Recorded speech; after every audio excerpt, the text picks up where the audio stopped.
안녕하십니까. 인터넷이 끊기니까 원시 사회가 됐다고 합니다. 그런데요, 어린이가 운전기사에게 가정교육 잘못 받았다고 조롱하고 박대하는 원시 사회는 딴 세상 이야기인가요?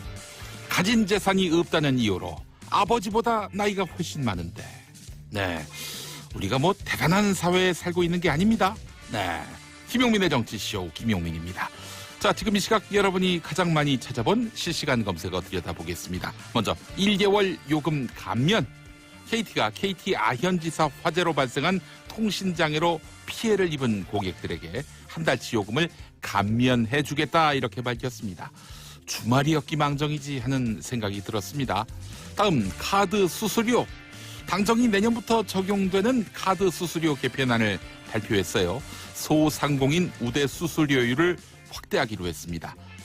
큰 도움이 됐으면 좋겠네요. 다음 손흥민 골. 50m 거리를 단독 드리블해서 환상 골 성공. 손흥민 선수의 골이 화제입니다. 흥해라 손흥민. 네. 웨스트라이프의 마이 러브로 문을 엽니다. 김용민의 정치쇼. 만약에 그 인터넷이 끊기는 이런 사고가 토요일이 아니라 네네. 오늘 있었다면 어땠을까? 정말 생각만 해도 끔찍합니다. 정치쇼를 못 들으시는 분들이 저 남쪽 지방에는 굉장히 많으실 것 같아요. 네. 글쎄 말입니다. 또 인터넷망으로 들으시는 분들이 많이 계시지 않겠습니까? 네. 전국적으로 인터넷이 끊겼다면요. 네. 네. 그래서 그날 SNS를 보니까 조용히 라디오 들었다. 네. 라디오를 재발견했다. 이런 분들이 있더라고요. 그래요? 예. 네. 자, 그렇습니다. 인터넷이 끊기면 FM 103.5MHz SBS 러브 FM을 통해서 네. 들으시면 되겠습니다. 그렇습니다. 예. 경기도 이천은 아마 98.3MHz 여기로 들으시면 될 겁니다. 네. 예.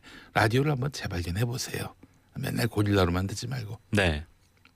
또 문자도 고릴라로 올리지 말고 저기 샵 1035 짧은 문자 오시면 긴 문자 100원. 네. 이거밖에 안 되잖아요. 저희 와이프가 기특하게 고릴라로 보냈더라고요. 저번 주에. 네. 100원 썼으면은 각성하라고 하세요. 예. 크게 다툴 뻔했습니다. 네. 그래요. 농담이었고. 자, 이태윤님 선곡하는 분이 7080이네. 아니죠. 뭐 오늘 분위기에 맞게 또 선곡을 했을 겁니다. 우리 PD께서. 네네. 그거 내가 다 선곡하는 건 줄로 아시는데 아닙니다. 저는 그냥 진행만 합니다. 방금 그 노래는 90년대 후반에 있었던 노래인데. 네. 네. 그렇습니다. 7080은 아닌 것 2000년대 같습니다. 음악도 많이 또 선곡하니까요. 오늘 처음 들으신 모양이네요. 예. 청취율 조사 없는 SBS 러브 FM 김용민의 정치쇼 말씀해 주시기 바라겠습니다. 네. 예. 자, 5160번 쓰시는 분, 마이 러브 제가 제일 좋아하는 팝입니다. 이런 말씀해 주셨고, 김미양님 오늘 두 분 따뜻한 스웨터로 드레스 코드 깔맞춤이네요. 예. 왜 큰 걸 입고 와가지고 엮이게 만듭니까? 예. 네네. 맞는 기성복이 있어서 좋다고 사왔습니다. 그래요. 자, 정상근 기자 나오셨죠? 네, 안녕하십니까. 네, 오늘 어떤 소식부터 전해주시겠습니까? 네, 그 검찰이 그 양승태 사법부가 만들고 실행했던 이 판사 블랙리스트에 이 박근혜 청와대의 개입이 있었던 정황을 잡고 수사 중이다라는 보도가 나왔습니다. 판사 블랙리스트를 양승태 대법원장의 대법원이 네네. 자체적으로 만든 것이 아니라 뭔가 청와대 하명을 받아서 만든 것이다. 이런 걸 의심할 수 있는 정황이 발견됐다는 거죠? 네, 그렇게 볼 수도 있고 아니면 양승태 대법원 자체적으로 블랙리스트 만들었는데 여기에 뭐 청와대가 개입해서 몇 명 더 넣었을 수도 있고 네, 여러 가지 뭐 그것도 시나리오가 하명이죠. 있는데, 예, 네네. 예. 어쨌든 뭐 그렇게 볼 수 있는 것 같고요. 이게 좀 어떤 내용이냐면 이 김영한 전 민정수석의 업무수첩 이른바 김영한 비망록에 적혀 있었던 내용이라고 합니다. 이 특정 법관의 직무 배제 방법을 강구해야 한다라는 내용이었다고 하는데요. 이 청와대 수석비서관 회의에서 이런 얘기가 논의가 됐고 이것은 당시 김기춘 비서실장의 지시였다. 네, 검찰은 이렇게 보고 있습니다. 이 청와대가 사람을 딱 찍어서 이 사람을 배제해야 한다 이렇게 대법원에 알려줬다는 건데 이 배제해야 한다라고 한 사람이 김모 부장판사예요. 근데 왜 김모 부장판사가 청와대에 찍혔냐면 이 원세훈 전 국정원장의 1심 선고에서 이 선거 개입 혐의에 대해서 무죄가 선고되지 않았습니까? 그러니까 정치 개입은 맞는데 선거 개입은 아니었다. 뭐 이런 좀 말이 안 되는 얘기였는데 왜냐하면 그때 기간이 선거 기간이었기 때문에 네. 네, 정치에 개입했으면 선거에 정치 개입하고 선거 개입에 네네. 구분선이 뭡니까? 네, 그게 좀 애매해서 이게 좀 논란이 됐었는데 예. 이 김모 부장판사가 내부에서 이거를 비판한 거예요. 그래서 법치주의는 죽었다 이렇게 재판부를 강하게 비판을 했던 사람입니다. 그래서 청와대가 이 김모 부장판사를 이른바 이제 찍었고 실제로 2달여 뒤에 김모 판사에게 정직 2개월의 징계가 내려집니다. 예. 그리고 업무에서도 배제가 됐다라고 하는데요. 심지어 업무에서 배제를 하기 위해서 이 법원이 어떻게 처리를 했냐면 이 김모 부장판사가 조울증으로 정신과 치료가 필요하다라는 거짓 인사 서류까지 만들었다라고 합니다. 네. 그리고 일부러 이 집과 먼 곳으로 인사 발령을 내서 본인이 다니기가 힘들게 또 그렇게 만들기도 했다라고 하는데 예, 예. 이게 법원이 했다고는 잘 믿겨지지 않는 좀 굉장히 저열한 방식인데요. 네. 뭐 불법적이기도 하고요. 그리고 이제 김영한 비망록에는 김모 부장판사 말고 이모 판사의 이름도 적혀 있었는데 이 사람은 뭐 세월호 관련돼서 뭐 예. 법원 내부망에 언급을 했던 그 비판적인 내용을 언급했던 사람이라고 합니다. 그래서 검찰은 이 청와대가 법원행정처에 이른바 이제 그 문제 법관들에 대한 징계 또는 퇴출을 실제 요구했는지 뭐 이를 살펴보고 있다라고 합니다. 예, 알겠습니다. 참 하여간 이해할 수 없는 그런 재판 결과가 많았던 지난 정부 아니었습니까? 네, 그렇습니다. 양승태 대법원장 단독 수행인지 아니면 박근혜 청와대와의 어떤 상의 속에서 이루어진 일인지 네네. 이것도 더 깊게 따져봐야 되지 않겠는가 하는 생각이 듭니다. 뭐 그동안의 과정을 보면 뭐 강제징용 재판이라든지 하여튼 이런저런 면들을 봤을 때 좀 대법원과 청와대에 뗄래야 뗄 수 없는 좀 그렇게 뭐 공동 운명체 같은 그런 행태가 좀 보였기 때문에 예. 의심이 많이 가고 있는 상황입니다. 이런 사법농단에 대해서 제대로 수사하겠다, 또 수사해야 한다 이런 논리 앞에 일부 정당은 삼권 분립을 침해하는 것이다 이렇게 네네. 얘기하는데 사법농단이 삼권 분립을 파기한 네네. 그런 맥락도 있어요. 그렇기 때문에 네. 사법농단에 대해서 제대로 수사한다 하면 삼권 분립을 바로 세우기 위한 네. 그런 목적도 있는 것입니다. 그렇습니다. 청와대가 찍은 법관이 있는데 이 법관에 대해서 대법원이 그대로 징계를 내렸다면은 이거 이게 삼권 분립이 네. 아니죠. 이미 위반이 된 셈이죠. 네. 그 잘못됐으니까 바로 잡자. 이걸 반대하면서 그 반대 논리로 삼권 분립을 얘기한다면 이건 말이 안 되는 거죠. 네네. 예, 예. 그렇습니다. 자, 1114번 쓰시는 분 어제 김장했더니 피곤합니다. 재미있는 이야기로 채워달라고 하셨습니다. 재미있는 얘기로 네. 해달라. 재미있는 얘기로 꽉 채워달라 했는데 딸기잼으로 해드릴까요? 땅콩잼으로 해드릴까요? 네. 재미죠? 빵도 없네요. 네. 빵 터짐도 없이 잼만. 네. 알겠습니다. 빵 터짐 없이, 네. 빵이 없이. 예. 잼만 있으면 알겠습니다. 뭐합니까? 자, 7666번 쓰시는 분 지난 금요일 국에 고기가 없다고 문자 보냈던 존재감 없는 아빠입니다. 네네. 방송 나오고 계속 고기 먹고 있어요. 감사합니다. 또 감사합니다. 그래, 고기 안 나오면요 여러분 문자 보내주세요. 제가 네. 방송에서 다 얘기해 드릴게요. 이 감사 또 감사합니다. 이 문장이 네. 네, 진심이 느껴지게 하네요. 그렇습니다. 네. 눈물을 흘리고 있는 것 같은. 네. 그렇습니다. 저도 좀 눈앞이 아른아른합니다. 자, 지금 집에서 고기 안 나온다. 샵 1035 짧은 문자 50원, 긴 문자 100원으로 소원 소리 하시기 바라겠습니다. 저 잠깐 문자 보내고 시작하겠습니다. 고기 안 줘요 요즘에? 네, 아니요, 잘 줍니다. 아, 네. 그래요. 자, 다음 소식은요. 네, 박근혜 정부 시절 경찰청이 그 역술인들의 국정 전망과 박근혜 전 대통령의 운세까지 종합을 해서 이 청와대에 보고했다라고 한겨레가 보도했습니다. 역술인들의 역술인들의 그 점괘를 네네. 청와대에 보고했다.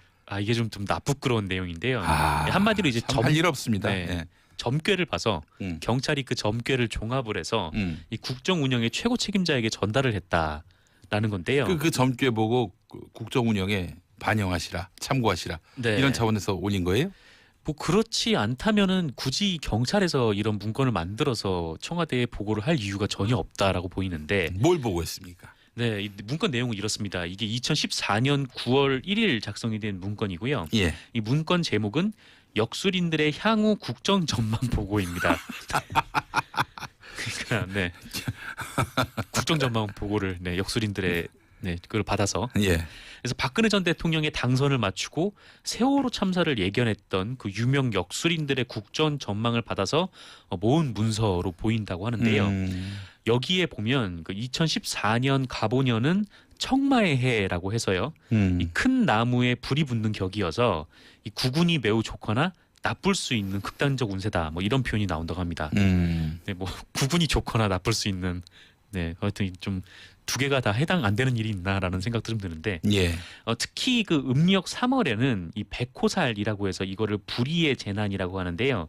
이 백호살까지 들어서 물과 불로 인한 사고가 잦았다라는 얘기도 있습니다. 그러니까 세월호 참사를 백호살 때문이다라고 표현을 한 것으로 보이고요. 이게 작성된 시점은 2014년 9월. 네. 세월호 참사가 난 시점은 2014년 4월 16일. 예, 네, 그러니까 음력으로 3월이죠. 이 4월에 났던 세월호 참사는 백호살 때문이다. 네네. 예. 백호살 때문이고 그런데 이 대지의 기운을 타고난 VIP의 좋은 사주로 인해서 VIP는 박근혜 박근혜 대통령을 네. 말하는 것이고 이 대지의 기운을 타고난 사주로 피해를 줄일 수 있었다라는 표현이 나옵니다. 그리고 10월 이후에 구군이 나아질 것으로 전망한다라고 쓰여 있었다고 하는데 그러니까 세월호 참사로 지금 수백 명의 아이들이 목숨을 잃은 일이 벌어졌는데 그나마 이게 대지의 기운을 타고난 박근혜 대통령 덕에 피해가 줄어든 거다. 이 경찰이 청와대에 이렇게 보고를 했다는 건데 좀 기가 막힌 내용인 것 같고요. 그리고 그 밖에도 이 문건에는 이 정치 쪽 전망에 대해서는 차츰 안정 국면에 접어들 것이다. 진입할 것이다. 뭐 이런 내용이 있고요. 외교 안보에 대해서는 뭐 북한 내 불안이 지속되고 뭐 대남 도발이 우려된다. 또 경제 분야는 뭐그 뒤로 도발이 없었잖아요. 네, 그랬나요? 네. 어쨌든 뭐 경제 분야는 뭐 점진적 상승세를 보이고 또 사회 분야는 뭐 추가 대형 사고 가능성이 있다. 뭐 이런 전망이 있었다고 합니다. 제 생각에는 솔직히 좀 하나만한 얘기들을 이렇게 전망이라고 해놨는데 그리고 이제 마지막에 이런 대목이 있습니다. 그러니까 무엇보다 VIP님이 이 작년부터 삼재여서 지금 뭐 간, 신경계 이런 건강에 좀 신경을 쓰시고 뭐 측근 비리에 유의하셔야 한다. 뭐 이런 내용이 있었다고 하는데 예. 청와대에 좀 이런 아부성 정보를 경찰이 갖다 바쳤다라는 겁니다.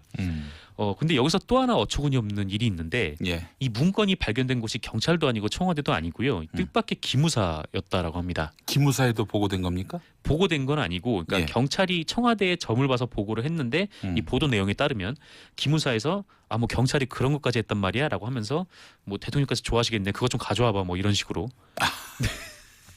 했던 것으로 보입니다. 지금 보도된 내용에 따르면. 그래서 이거를 또 기무사가 입수를 해서 기무사령관이 또 봤다. 아이고 이따위 것을 보고하면서 대통령의 눈과 귀를 흐렸군요. 네, 그렇습니다. 뭐 불편한 정보라든지 진짜 이 진심을 다해서 뭔가 욕먹을 각오를 하고 네네. 쓴소리를 한 그런 뭐 견해라든지 이런 것들이 올라갈 여지가 없었겠네요. 네, 민심이 어떤지 종합을 해서 대통령에게 보고를 해야 되는데 예. 이 점괘를 보고했다라는 것 자체가 좀 굉장히 좀 의아한 일입니다. 그것도 지금 봐서는 뭐 아무 의미 없는 네네. 그런 점괘들이었고. 그렇습니다. 네. 김선영님이 무당 정치인가요? 한미라님. 그러면 그 역술인들은 탄핵될지는 예측 못했나요? 이렇게 물어보셨고요. 2014년 운세기 때문에. 그래요. 2년 뒤 일은 전혀 2016년 네, 알지 못했고. 네. 예. 7771번 쓰시는 분. 아버지 박정희 대통령은 미신 타파해야 한다고 해서 이 역술인들 탄압했는데 한심한 노릇 아닙니까?라고 하셨고요. 예. 그래요. 아이고 역술인들의 이런 보고가 올라오면은 사실 진짜 네. 정상적인 지도자라면은 따끔하게 혼을 내면서 그렇게 할 일 없냐고. 네. 어? 개인적으로 볼 수 정확한 있는데 데이터를 가져와서 네네. 불편하든 불편하지 않든 있는 그대로의 진실을 보고해 달라. 이래야 되는데 말이죠. 맞습니다. 예. 이거 보고서로 만들어서 올릴 것까지는 아니죠. 예. 네. 근데 이제 또 박근혜 대통령이 그 어느 해인가 신년 기자회견 때 네. 집에 가서 하는 일은 올라온 보고서를 열심히 보는 일한다. 네네. 그랬는데 그 역술인 보고서를 보셨나? 그러게요. 근데 경찰이 이거를 조사해서 했다는 거는 또 세금을 썼을 가능성도 있기 때문에 그렇죠. 더 추가로 내용이 나와야 될 것 같습니다. 그러니까 누가 이렇게 올린 거를 캡처해서 보고하는 것이 아니라 네. 경찰이 직접 그 역술인들 찾아다니면서 그 앞으로 전망해 달라고 했던 그렇습니다. 거 아니에요. 이 경찰이 뭐 포털에서 무료 운세를 보진 않았을 거 아닙니까? 그렇죠. 참 한심한 일입니다. 네. 네, 그런 시대가 불과 몇 년 전 일이고 그때로부터 경찰이 과연 진화했는지 정상화됐는지 이것도 한번 따져봐야 할 것 같아요. 네, 그렇습니다. 자, 짧게 하나 제목만 소개해 주실 거 있나요? 네, 그렇습니다. 당정이 소상공인 자영업자 지원 대책으로 카드 수수료 개편 방안을 마련하기로 했는데요. 연매출 5억 이상 30억 이하 이 프랜차이즈 가맹점 등도 포함이 될 것으로 보이고요. 5억 이상 10억 원 이하 가맹점은 카드 수수료율이 현행 2.05%에서 1.4%로, 그리고 10억 이상 30억 이하 가맹점은 수수료율이 2.21%였는데 1.6%로 인하하기로 했습니다. 예, 알겠습니다. 자, 정상근 기자님 수고하셨어요. 네, 고맙습니다. 예, 김용민의 정치쇼 이렇게 해서 1부 마무리하겠습니다. 자, 금방 끝나죠. 자, 2부, 3부에서는 최박장으로 함께할 텐데 오늘도 역시 최반박이 돼야 할 것 같습니다. 잠시 후에 다시 오겠습니다.